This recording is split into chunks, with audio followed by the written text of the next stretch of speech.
Nice launch check and countdown net. Pad is clear. 10, 9, 8. Launch auto sequence has started. 6, 5, 4, 3, 2, 1. Go for launch.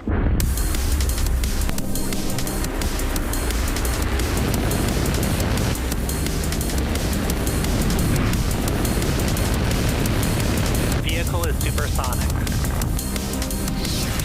Stage separation confirmed. Dragon separation confirmed.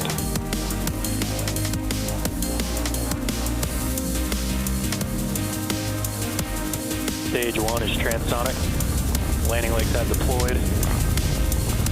And Falcon 9 has landed. Good morning, everyone. It's Thursday, August 15th, and you're looking at a live view of our Falcon 9 rocket, awaiting a 9 a.m. Eastern Time launch from Space Launch Complex 40 at Cape Canaveral Space Force Station. My name is Ronnie Foreman, and I am a commercial sales manager here at SpaceX. I'm joining you this morning from Hawthorne, California, for our live launch coverage of the Maxar-2 mission. Today's launch marks SpaceX's 79th mission of 2024, the 374th overall mission to date, and Falcon's 199th launch from Slick 40. Today's mission is on behalf of Maxar Intelligence, a geospatial intelligence company that delivers information for consumer navigation, mission planning, disaster response, defense intelligence, and more. The Maxar-2 mission is the second of 3 with Maxar to deliver their 6 WorldView Legion satellites to orbit. Earlier this year, Falcon 9 launched the first 2 WorldView Legion satellites to orbit from California. We'll have more to share about today's mission later on in the webcast. But for now, you've got that beautiful view, and the vehicle and range are both green and ready to support an on-time liftoff.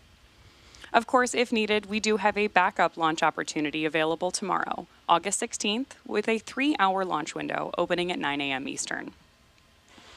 With just under T-minus 11 minutes to go before launch, let's learn a bit more about Falcon 9, the most flown U.S. launch vehicle ever.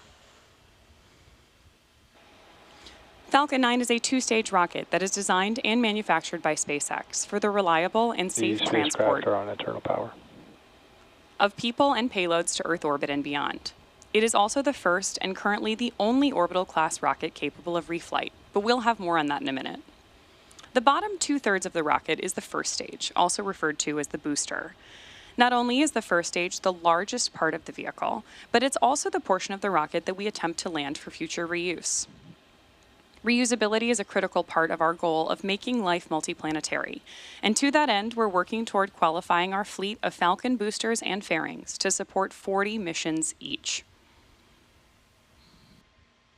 Reusability is also important because it allows us to refly the most expensive parts of the rocket, including the engines, which in turn drives down the cost of access to space.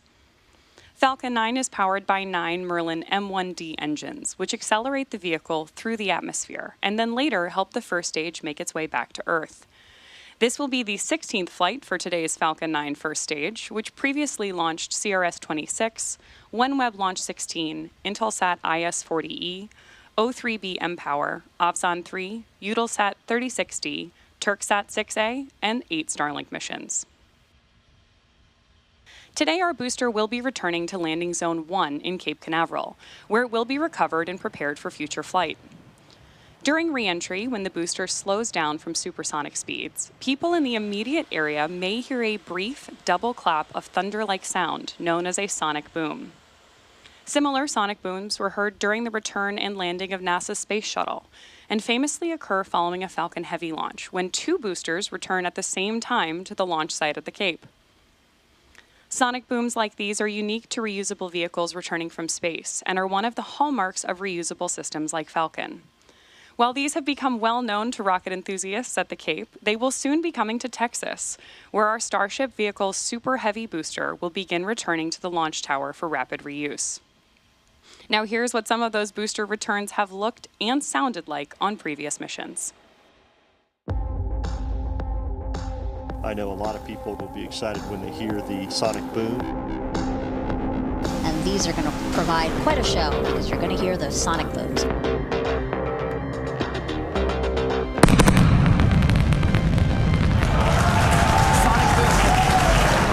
Booster landing leg deployed.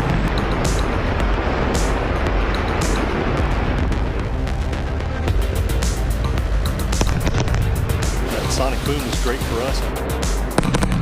That thunderclap broke the sound barrier.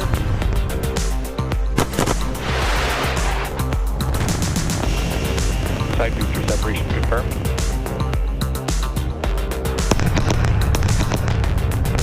Just heard the 2 sonic booms here in the room. Booster landing confirmed.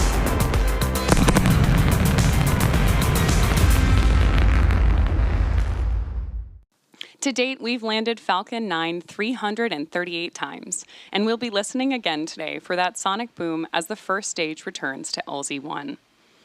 Now turning our attention back to Falcon 9 on the launch pad, above the first stage is the second stage, which has a single Merlin vacuum, or MVAC engine, that ignites after the first stage separates. This is what will carry the WorldView Legion satellites to orbit. And located above the second stage is the payload fairing, which is the large barrel structure at the top of the rocket. At 17 feet in diameter, the carbon composite fairing protects satellites on their way to orbit. The fairing halves are jettisoned approximately 3 minutes into flight and returned to Earth to be recovered by our recovery vessel, Bob. The fairing halves supporting today's mission are both flight-proven, just like our booster, with one half flying for its 17th time and the other for its 7th. This mission is the second of several SpaceX launches for the Maxar Legion constellation that support national security, defense, and humanitarian response for the United States and allied governments. Once complete, the constellation will revisit each part of the Earth 15 times a day, which we'll learn more about in just a minute. The 2 WorldView Legions on board today are Maxar's first satellites that will fly to a mid-inclination orbit, or MIO. MIO means the satellites will orbit around the Earth's mid-latitudes instead of over the poles like the rest of the Maxar satellites currently in operation. MIO enables dawn to dusk collection and increases Maxar's ability to deliver near and real-time insights. For more on today's mission, let's take a look at this video from Maxar.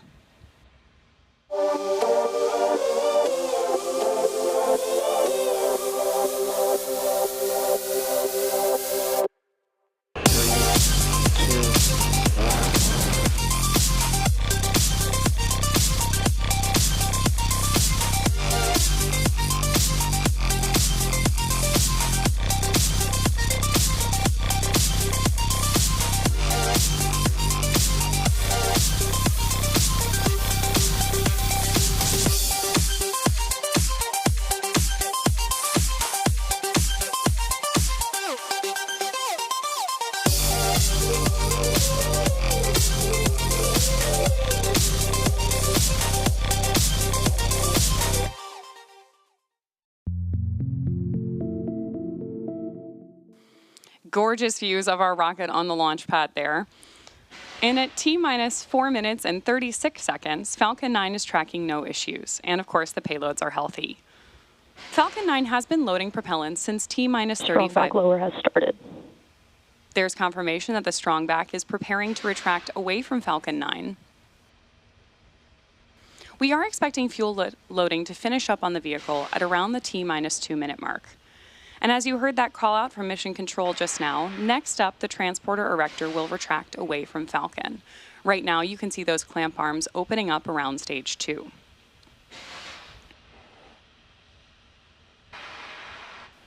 Now the TE will begin to pull away from the rocket slightly. And at T-minus 0, ground hydraulic systems will pull the TE even further away from Falcon 9 as it lifts off and clears the pad.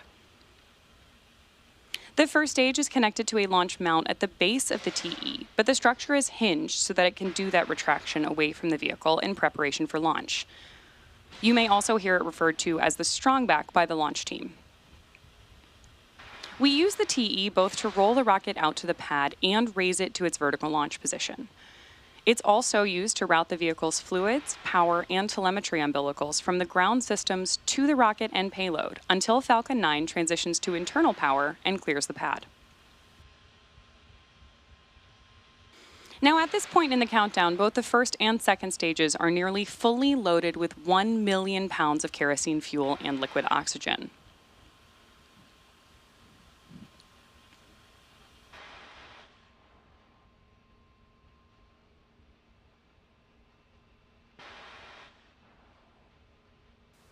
standing by for confirmation of first stage loading completion. Stage 1 lock load complete. And there's the call out right on time. Now we are also expecting the second stage to finish loading around the T-minus 2 minute mark. Of course, those white clouds you see around the vehicle are the chilled gas above the LOX tank venting overboard to maintain pressure in the tank as needed and are totally normal. When the oxygen comes out into the warm Florida air, it condenses into actual clouds, giving us that classic pre-liftoff view. At T-minus 60 seconds, Falcon 9 will enter startup mode. That means that the rocket's autonomous internal flight computers have taken over the launch countdown. Just inside of T-minus 2 seconds, we will light the M1D engines for liftoff.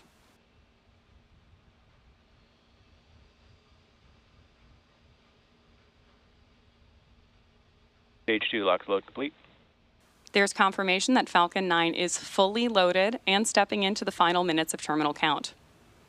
The 2 WorldView Legion satellites continue to be healthy, and the Falcon 9 team is tracking no issues on the rocket.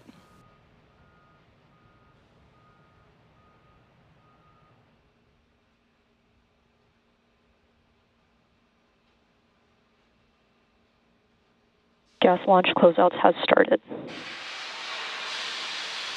Those gas closeouts on the vehicle also include venting of the TE LOX line, which is giving you those extra clouds at the bottom of your screen.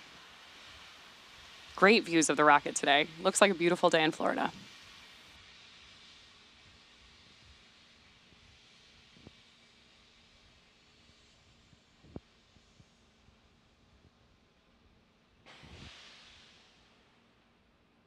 Falcon 9 is in startup. Confirmation that Falcon 9 is in startup mode, and with that we are standing by for the launch director's final call for go for launch.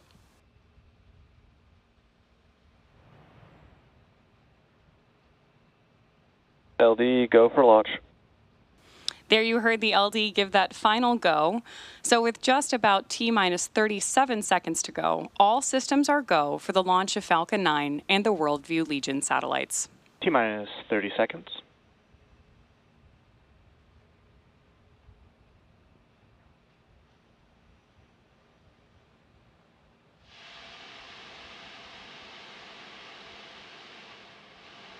T-minus 15 seconds.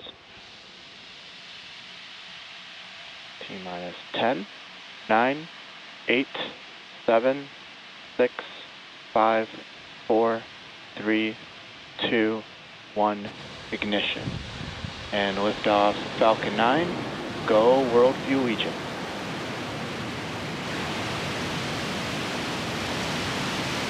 Vehicle is pitching downrange.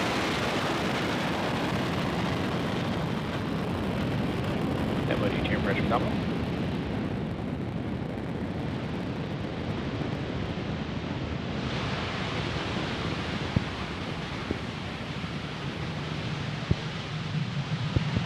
At T plus 30 seconds and counting, Falcon 9 has successfully lifted off from Space Launch Complex 40, carrying the WorldView Legion satellites. After clearing the tower, we tilt or gimbal the engines to initiate a roll maneuver, which you're getting a good view of on your screen right now. Nominal. Confirmation there that power and telemetry for Falcon 9 are both nominal.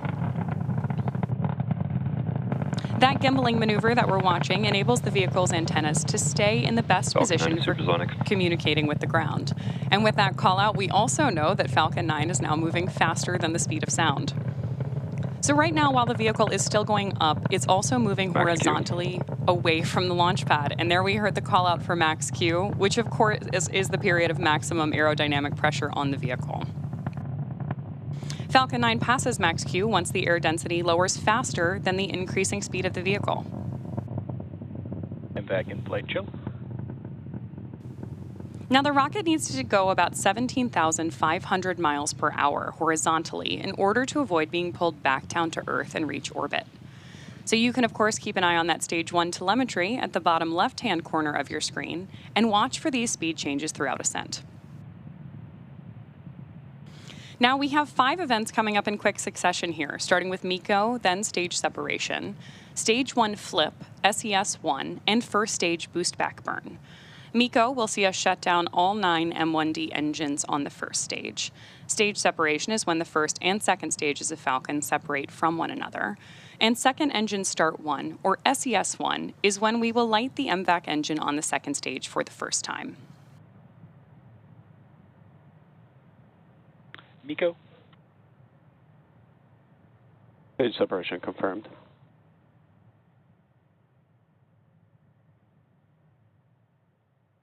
MVAC ignition.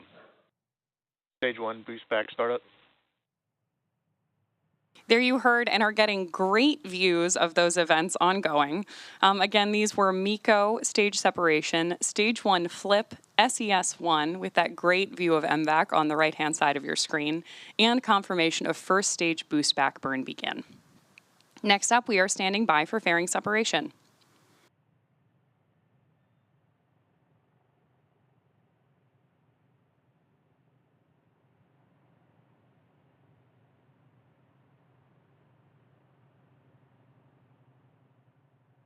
Fairing separation confirmed.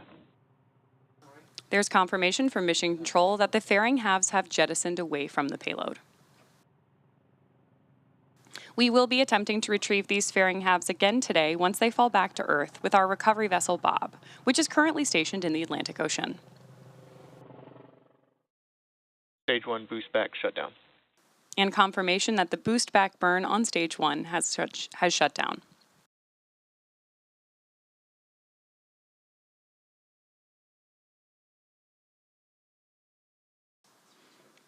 It is T plus 3 minutes and 48 seconds into today's mission, and the next major milestone we're tracking is actually around the T plus 6 minute mark. Nominal trajectories.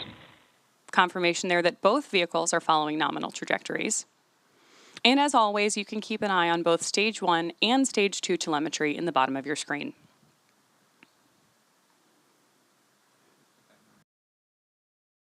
Again, we are standing by for that first stage entry burn, during which we will relight 3 of the M1D engines on board the first stage, starting with the center engine, known as E9, followed shortly after by the E1 and E5 engines, which is similar to pumping the brakes to slow down the vehicle as it passes back into the Earth's atmosphere. We need to slow down to reduce reentry forces, which then helps us to recover and reuse that first stage booster. During the entry burn, Falcon 9 is decelerating by firing those Merlin engines, but we're still moving really, really fast. And this causes the vehicle to fly through Merlin's exhaust gases, also known as the rocket's plume, which will deposit a layer of soot on the vehicle surface. That soot, of course, comes from the carbon-based fuel that Falcon 9 uses, and with each flight, the soot builds up a little more on the outside of the vehicle. Oftentimes, prior to launch, you can see that soot on the outside of the first stage.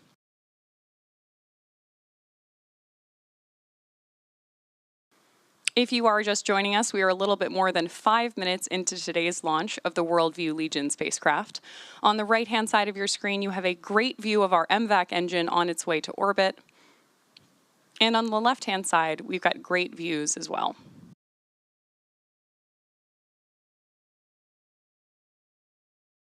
Great shots of the grid fins on board the first stage on the left-hand side there.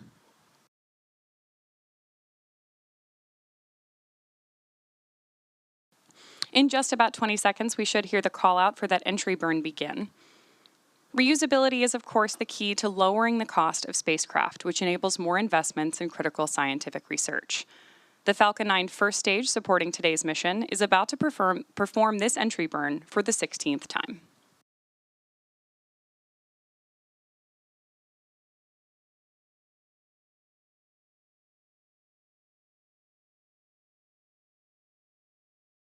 Stage 1 entry burn startup. Confirmation of burn startup, and we are expecting this entry burn to last for just about 20 seconds.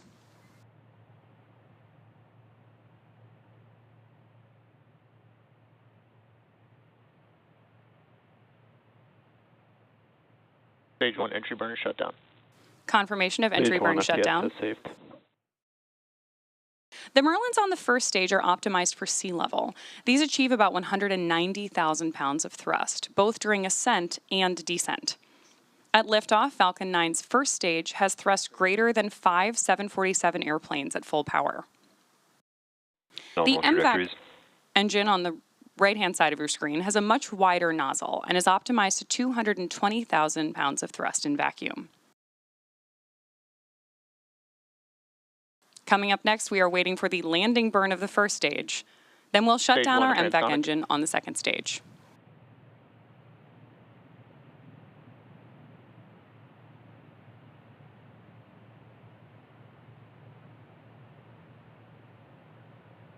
Stage 1 landing burn.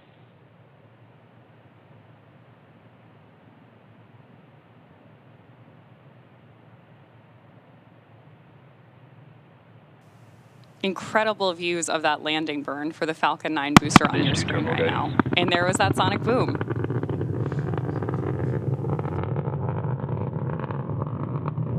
Stage 2 FTS. Stage 1 landing light deploy.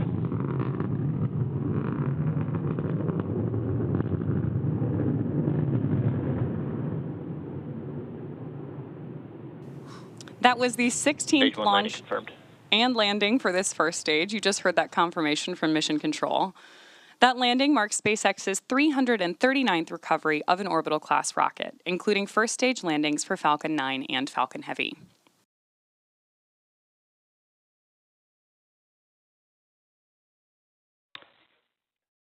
Seco. There's the confirmation of SECO-1 Nominal orbit insertion. and confirmation of nominal orbital insertion. Our first payload deploy today will be happening just past the T plus 47-minute mark. We'll be back in about 33 minutes for second engine start 2, or SES-2. But for now, we're going to enjoy some space tunes, and we'll be back soon.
25th century AD.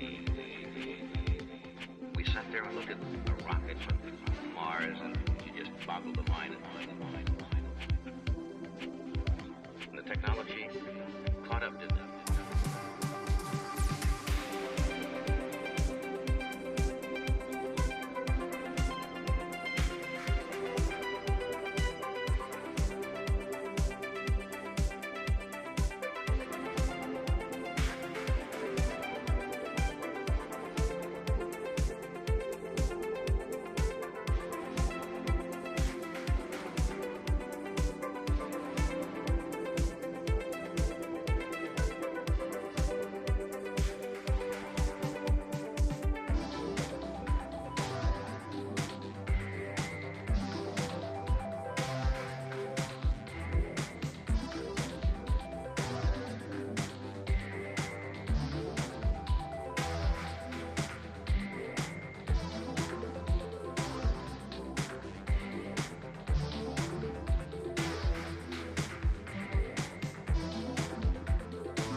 Hello and welcome back to our mission today for Maxar's WorldView Legion satellites.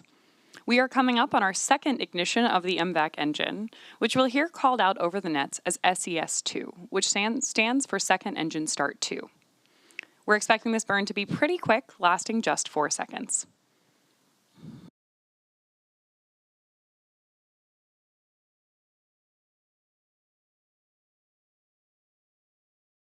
You can, of course, always keep an eye on our Stage 2 telemetry in the bottom right-hand corner of your screen.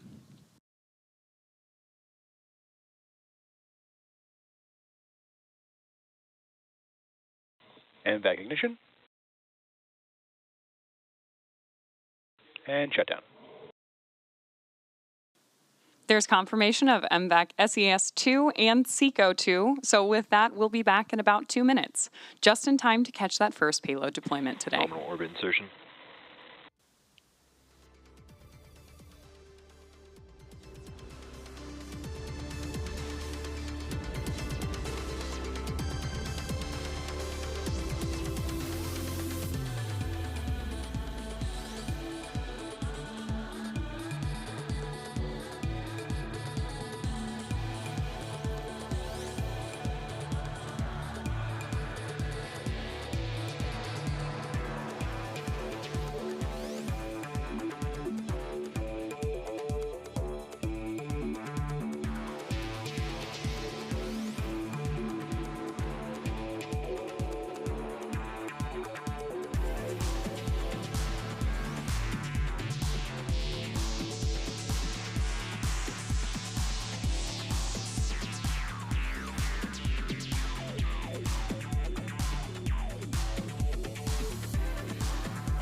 Hello and welcome back. We are at T plus 45 minutes and 38 seconds. And just a few minutes ago, we heard confirmation of nominal orbital insertion ahead of the first payload deployment of today's mission, which will be the third WorldView Legion satellite. SpaceX launched the first 2 WorldView Legion spacecraft earlier this year. So on today's mission, we have the 3rd and 4th satellites for this Maxar constellation. Now, just to recap today's mission so far, we did have an on-time liftoff at 9 a.m. Eastern from Space Launch Complex 40 in Cape Canaveral. Followed shortly thereafter by stage separation about 2 minutes into launch. Then the first stage booster returned to Earth and successfully landed at LZ-1 about 8 minutes after takeoff. We have now also had 2 successful burns of our second stage MVAC engine, with roughly a 4-minute burn followed just a few minutes ago by the 4-second burn. Coming up next, we are just about 15 seconds away from payload deployment.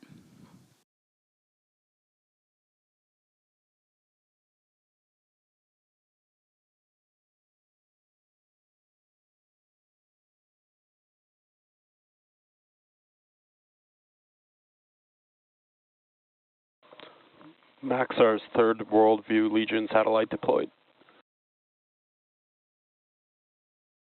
Awesome shots of that spacecraft just following deployment. Again, that was the successful deployment of the 3rd WorldView Legion spacecraft.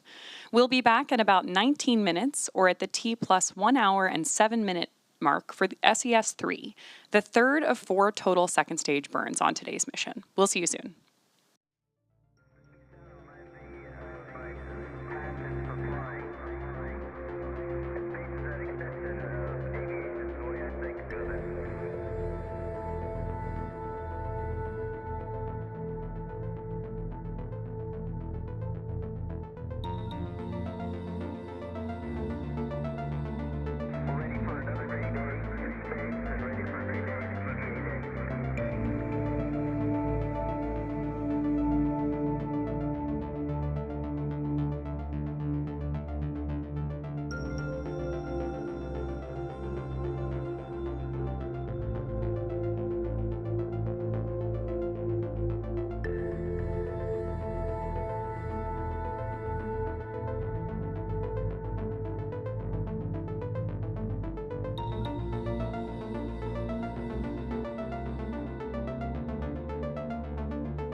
Hi again, and thanks for tuning in.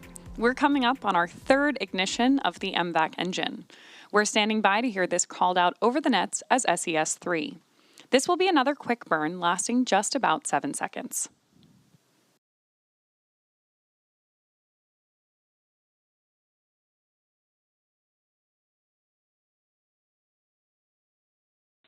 MVAC ignition. There's confirmation of MVAC startup. And shutdown. Confirmation of SECO 3.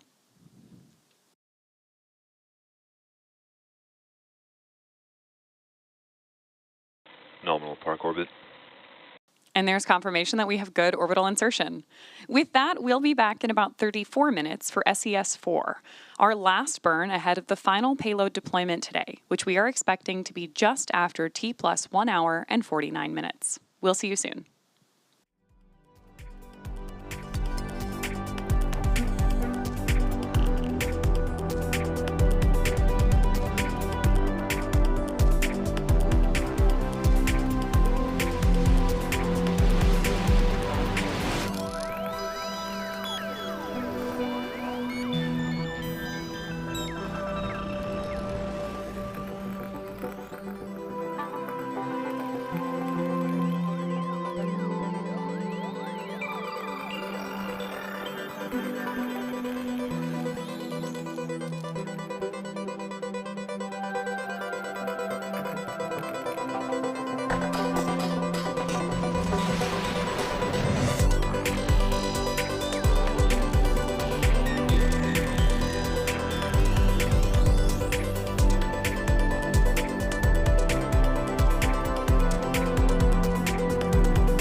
precisely the kind of information you want from the satellite.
Hello and welcome back to our coverage of the Maxar-2 mission, carrying the third and fourth WorldView Legion satellites for Maxar. We are coming up on our fourth ignition of the MVAC engine, which we'll hear called out over the nets as SES-4. We're expecting that to begin in just about 15 seconds, and this is going to be another short burn.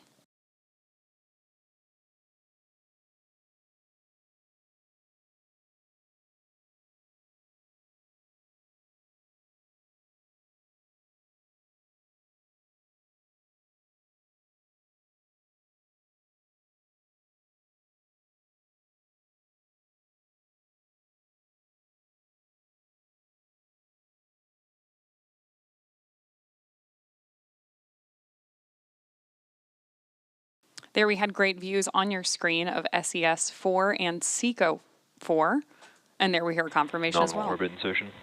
And good confirmation of orbital insertion. So with that, we'll head back into our final 6-minute coast of the day. We'll see you back here at T plus 1 hour and 49 minutes for the deployment of the 4th WorldView Legion spacecraft.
Hello and welcome back. We are now at T plus 1 hour, 48 minutes, and 44 seconds into today's mission, and coming up next we have deployment of the 4th WorldView Legion satellite, the second on today's mission. If you're just joining us, we have had a beautiful flight today, beginning with an on-time launch at 9 a.m. Eastern. The first stage booster returned to Earth and successfully landed at LZ-1 about 8 minutes after takeoff. Earlier in the broadcast, we also showed deployment of the first spacecraft on today's mission. We've had 4 total successful ignitions and shutdowns of our second stage. Maxar's 4th WorldView Legion satellite deployed. And there's confirmation of that WorldView Legion spacecraft, the 4th in this constellation for Maxar. Of course, with that confirmation, we'll bring today's webcast to a close. Today's mission marks SpaceX's 374th overall mission to date and 79th mission of the year. We want to thank Maxar for entrusting us with today's launch and all of you for joining us today. We also want to thank the Range and Federal Aviation Administration for supporting today's mission. If you're interested in more great launch coverage, be sure to check out spacex.com/launches for the most up-to-date information. Thank you all. We'll see you soon.